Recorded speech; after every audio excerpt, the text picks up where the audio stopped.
ایک شخص کو کسی بادشاہ کے دربار میں خصوصی رتبہ حاصل تھا۔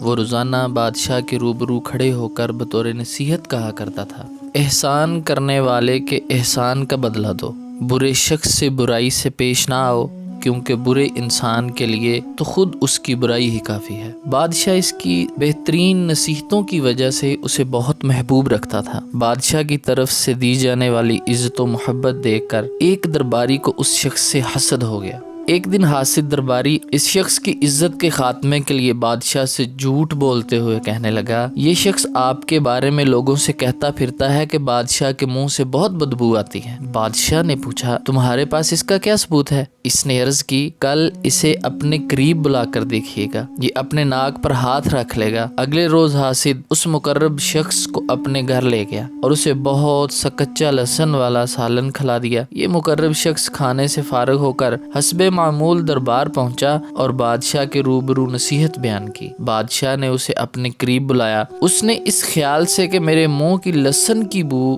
بادشاہ تک نہ پہنچے، اپنے منہ پر ہاتھ رکھ لیا۔ بادشاہ کو اس حرکت کے باعث یقین ہو گیا کہ دوسرا درباری درست کہہ رہا تھا۔ بادشاہ نے اپنے ہاتھ سے ایک عامل یعنی سرکاری اہلکار کو خط لکھا، اس خط کے لانے والے کی فوراً گردن اڑا دو اور اس کی لاش میں بس بھر کر ہماری طرف روانہ کرو۔ بادشاہ کی یہ عادت تھی، جب کسی کو انعام و اکرام دینا مقصود ہوتا تو خود اپنے ہاتھوں سے خط لکھتا، اس کے علاوہ کوئی بھی حکم اپنے ہاتھوں سے نہ لکھتا تھا۔ لیکن اس مرتبہ اس نے خلاف معمول اپنے ہاتھ سے سزا کا حکم لکھ دیا۔ جب وہ مقرب آدمی خط لے کر شاہی محل سے باہر نکلا تو حاسد نے اس سے پوچھا، یہ تمہارے ہاتھ میں کیا ہے؟ اس نے جواب دیا، بادشاہ نے اپنے ہاتھ سے فلاں عامل کے لیے خط لکھا تھا، یہ وہی ہے۔ حاسد نے خط لکھنے کے سابقہ طریقے پر قیاس کرتے ہوئے لالچ میں آ کر کہا، یہ خط مجھے دے دو۔ مقرب نے اعلیٰ ظرفی کا مظاہرہ کرتے ہوئے خط اس کے حوالے کر دیا۔ حاسد فوراً عامل کے پاس پہنچا اور خط اس کے ہاتھ میں دینے کے بعد انعام و اکرام طلب کیا۔ عامل نے کہا، اس میں تو خط لانے والے کے قتل کرنے کا حکم درج ہے۔ اب تو حاسد کے اوزان خطا ہو گئے، بڑی عاجزی سے بولا، یقین کرو کہ یہ خط تو کسی دوسرے شخص کے لیے لکھا گیا تھا، تم بادشاہ سے معلوم کروا لو۔ عامل نے جواب دیا، بادشاہ سلامت کے حکم میں کسی اگر مگر کی گنجائش نہیں ہوتی، یہ کہہ کر اسے قتل کر دیا گیا۔ دوسرے دن مقرب آدمی حسب معمول دربار میں پہنچا اور نصیحت بیان کی۔ بادشاہ نے متعجب ہو کر اپنے خط کے بارے میں پوچھا۔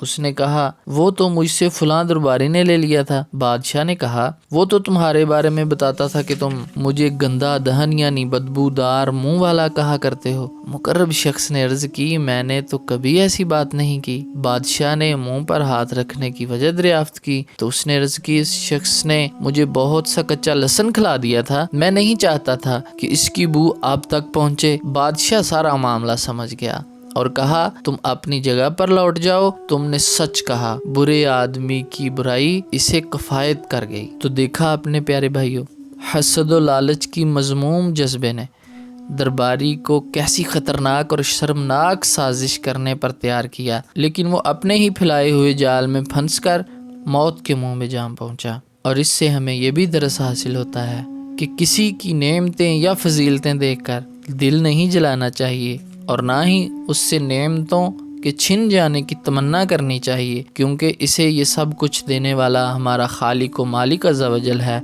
اور وہ بے نیاز ہے، جس کو چاہے جتنا چاہے نواز دے۔